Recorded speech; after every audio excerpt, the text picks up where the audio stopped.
It was a quiet weekend at the box office, but one movie inched closer to the billion-dollar mark. Pretty sure it's not the movie I saw.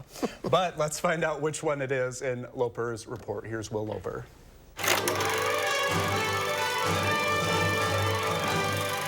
Hey, Mark and Brady.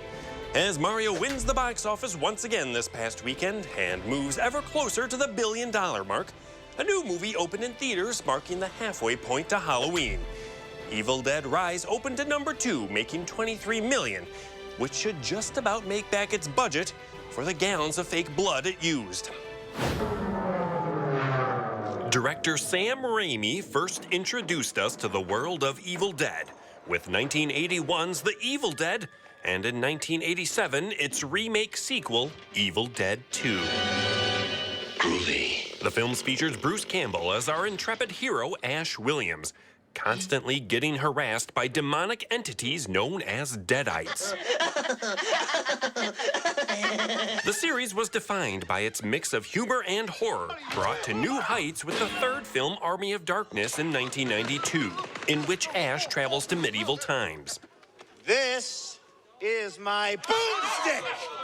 You can find this in the sporting goods department. In 2013, we got a soft reboot and continuation, but that film was a grim and bleak outing, ditching nearly all the humor. Now we get the 5th film in the franchise, where once again a Book of the Dead is discovered, and when it's read, Deadites are unleashed and start wreaking havoc on a family in an apartment. Ellie, mother of 3, becomes possessed, and what follows is a very R-rated back and forth between her and her sister and children. This evil creates terror through total chaos. This film is not for the faint of heart, as such utensils as a scissors, chef's knife, and cheese grater are all used in various gruesome ways. When compared to Sam Raimi's Evil Dead trilogy, this film can't help but pale in comparison and feel a bit of a disappointment. But taken on its own, if you're a horror fan, there's enough in Evil Dead Rise that will make it worth a watch. What is this? Over on streaming services, new on HBO Max is the 2nd season of Somebody Somewhere. There really is something to be said for going it alone. Really? You've always been alone. You're good at it or used to it or whatever.